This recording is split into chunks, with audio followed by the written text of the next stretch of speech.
अस्सलाम वालेकुम, this is me Mohammad Waqar and welcome to my YouTube channel.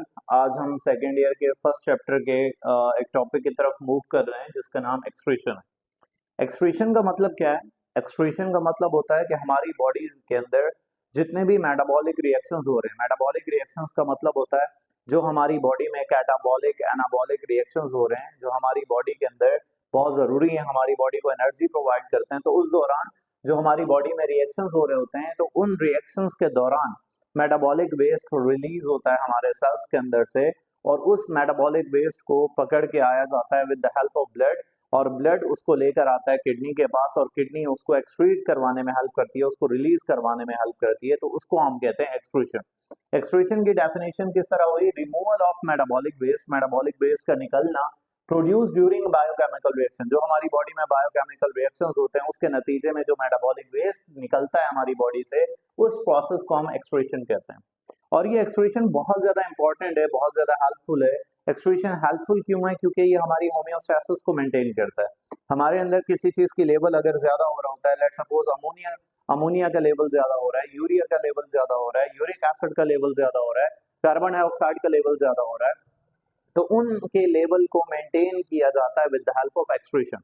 तो एक्सक्रीशन जो है वो मेटाबॉलिक वेस्ट को रिमूव करना, और ताकि आपकी बॉडी के अंदर होम्योस्टैसिस मेंटेन हो सके, इस प्रोसेस को हम एक्सक्रीशन कहते हैं। एक्सक्रीशन के अंदर बहुत सारे वैरायटी ऑफ कंपाउंड्स को हमारी बॉडी से निकाला जाता है, बहुत सारे डिफरेंट कंपाउंड्स को हमारी बॉडी से निकाला जाता है।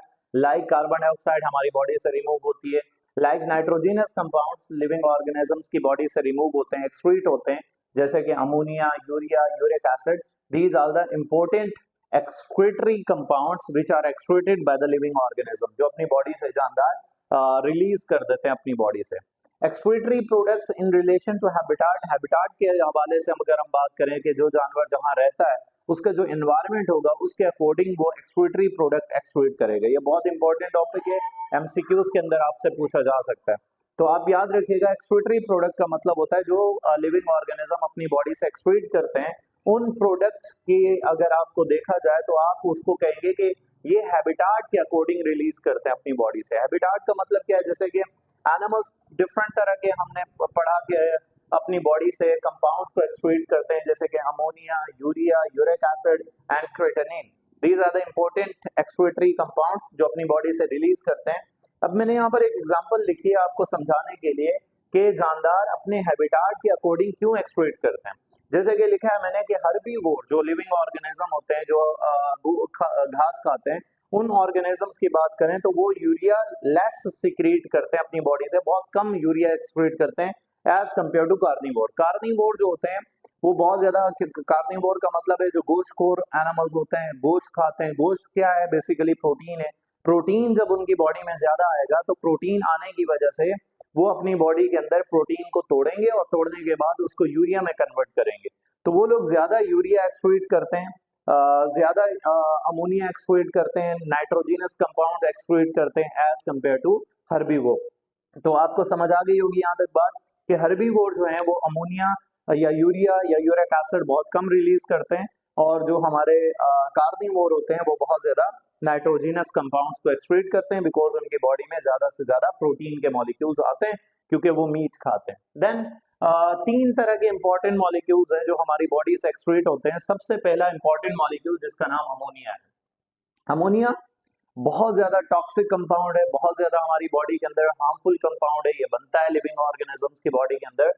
तो अगर आप इसकी बात करेंगे बाकी ऑर्गेनिक कंपाउंड्स के मुकाबले में, तो बाकी ऑर्गेनिक कंपाउंड्स जैसे कि यूरिया, यूरिक एसिड, ये बहुत ज्यादा लेस टॉक्सिक हैं as compared to ammonia. Ammonia तकरीबन 1 lakh time more toxic than urea and uric acid. तो अमोनिया बहुत ज्यादा टॉक्सिक है। Ammonia body of living organisms के अंदर बनता है, तो it is highly toxic compound, बहुत ज्यादा टॉक्सिक है।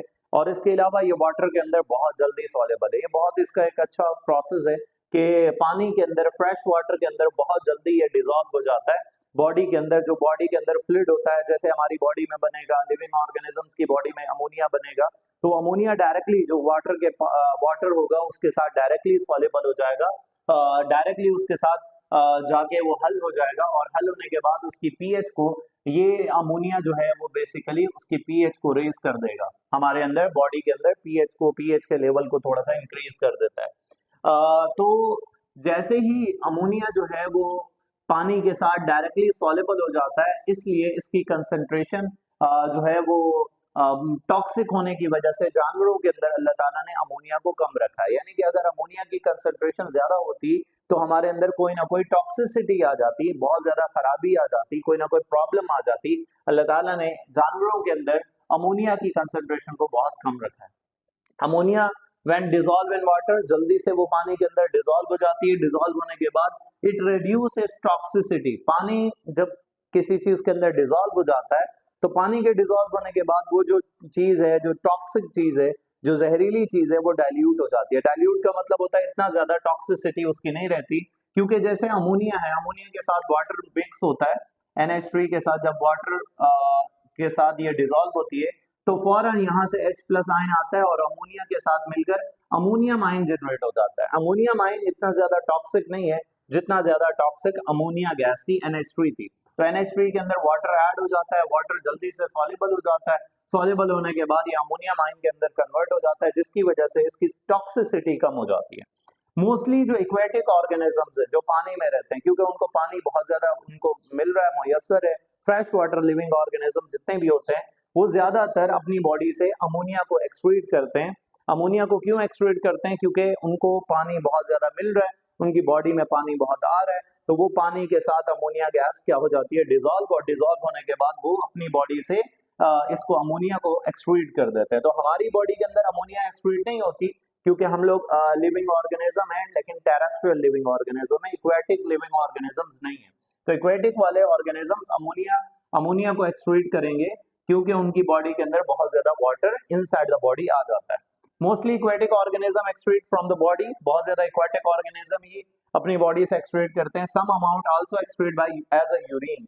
यूरिन के अंदर भी अमोनिया को थोड़ा बहुत रिलीज किया जाता है, यानी कि हमारी बॉडी के अंदर भी थोड़ा बहुत अमोनिया को रिलीज करते हैं, क्योंकि हम living organism urine pass out करते हैं as excretory material. It is 1,00,000 times more toxic than urea. ये यूरिया से 1,00,000 गुना ज्यादा टॉक्सिक है, जैसे कि मैंने बता दिया। और जो लिविंग ऑर्गेनिज्म अमोनिया एक्सक्रीट करते हैं उनको कहते हैं अमोनोटैलिक। ये बहुत इंपॉर्टेंट बात है। अमोनोटैलिक उन ऑर्गेनिजम्स को कहा जाता है जो लिविंग ऑर्गेनिज्म अपनी बॉडी से अमोनिया को एक्सक्रीट करते हैं। देन उसके बाद हमारे पास दूसरा एक इंपॉर्टेंट एक्सक्रीटरी मटेरियल है, and that is urea. Urea किसको कहा जाता है? यूरिया कहते हैं, ये भी नाइट्रोजिनस कंपाउंड है जिसके अंदर कार्बन मोनोऑक्साइड मिक्स होता है, और कार्बन मोनोऑक्साइड अगर मिक्स हो जाए अमोनिया अमाइन के साथ तो ये हमारे पास बन जाता है urea. Urea nitrogenous waste product है, produce by mammals. Mammals produce करते हैं, हम मैमल्स में आते हैं। जो जो अपने बच्चों को दूध पिलाते हैं उनको हम मैमल्स कहते हैं। तो वो मैमल्स जो हैं वो यूरिया एक्सक्रीट करते हैं। इसके अलावा एम्फीबियंस, फ्रॉग्स वगैरह, टोड्स वगैरह, वो भी अपनी बॉडी से यूरिया को एक्सक्रीट करते हैं। इसके अलावा कुछ फिशेस भी हैं जो अपनी बॉडी से यूरिया को एक्सक्रीट करती हैं। और यूरिया को एक्सक्रीट कैसे किया जाता है? हमारी बॉडी के अंदर होता है एक प्रोसेस जिसका नाम है प्रोटियोलाइसिस। प्रोटियोलाइसिस का मतलब होता है हमारी बॉडी के अंदर प्रोटीन के मॉलिक्यूल टूटते हैं। जब प्रोटीन के मॉलिक्यूल टूटते हैं तो वो अमाइनो एसिड्स में कन्वर्ट होते हैं। फिर अमाइनो एसिड्स फर्दर जाके टूटता है। जब वो अमाइनो एसिड फर्दर जाके टूटेगा तो फर्दर वो अमोनिया गैस निकालेगा। जब वो अमोनिया गैस निकलती है तो वो अमोनिया गैस के साथ कार्बन डाइऑक्साइड फिक्स हो जाती है। जब कार्बन डाइऑक्साइड अमोनिया गैस के साथ मिलती है तो उससे बन जाता है आपके पास यूरिया। और इस साइकिल को हम कहते हैं ऑर्निथीन साइकिल। ये हमारे लिवर के अंदर हो रही होती है। तो लिवर के अंदर हमारे यहाँ ये काम हो रहा है, बहुत इंपॉर्टेंट एक मेजर ऑर्गन है हमारा लिवर। और वो लिवर का ये काम होता है कि हमारी बॉडी के अंदर जितना भी अमोनिया गैस बन रही होती है, बहुत ज्यादा टॉक्सिक होती है, उसकी टॉक्सिसिटी को कम करने के लिए कार्बन डाइऑक्साइड को उसके साथ फिक्स करवाता है। जब कार्बन डाइऑक्साइड उसके साथ रिएक्शन करता है तो अमोनिया कन्वर्ट हो जाती है यूरिया के अंदर।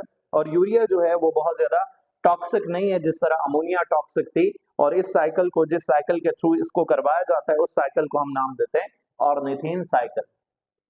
एनिमल्स वो जो यूरिया एक्सक्रीट करेंगे उनको हम कहेंगे यूरोटैलिक। जैसे अमोनोटैलिक था इसी तरह यूरोटैलिक है। देन उसके बाद हमारे पास है uric acid, third important element which is excreted by the living organisms, uric acid. Uric acid के बारे में मैं थोड़ा सा बताऊं आपको। यूरिक एसिड एक सॉलिड और सेमी सॉलिड पेस्ट होता है। पेस्ट का मतलब है थोड़ा बहुत उसमें सॉलिड होगा, थोड़ा बहुत उसमें वाटर होगा, और वो लिविंग ऑर्गेनिज्म अपनी बॉडी से एक्सक्रीट कर देंगे। मेरे ख्याल से आपके जहन में आ रहा होगा कि वो जो है वो बर्ड्स एक्सक्रीट करते हैं थोड़ा बहुत वाटर और थोड़ा बहुत अपना सॉलिड मटेरियल अपनी बॉडी से एक्सक्रीट करते हैं।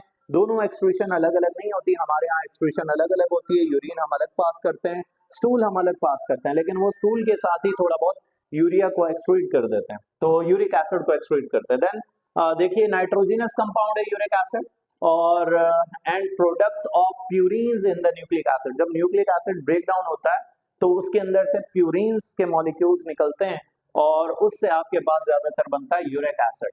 इट इज वीक एसिड, ये बहुत ज्यादा वीक है, लेस सॉल्युबल इन वाटर, पानी के अंदर इतना ज्यादा सॉल्युबल नहीं होता क्योंकि हाइड्रोफोबिक होता है, और it is about 1 lakh time less toxic than ammonia. इसकी भी वही कंडीशन है जैसे कि urea 1 lakh time less toxic थी, इसी तरह यूरिक एसिड भी 1 lakh time less toxic than ammonia. Ammonia सबसे ज्यादा टॉक्सिक थी।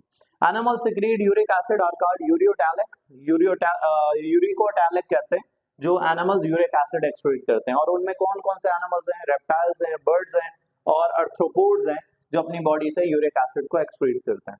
Then uric acid store in the tissue but it cannot cause any toxic effects. Uric acid हमारे लिविंग ऑर्गेनिजम्स के tissues के अंदर स्टोर भी हो जाता है, लेकिन वो स्टोर होने के बाद कोई नुकसान नहीं पहुंचाता बिकॉज ये टॉक्सिक नहीं है। Then uric acid is thick paste like and need less water. उसके अंदर बहुत कम पानी होता है और थिक पेस्ट लाइक, गाढ़ा एक पेस्ट की तरह का मटेरियल होता है।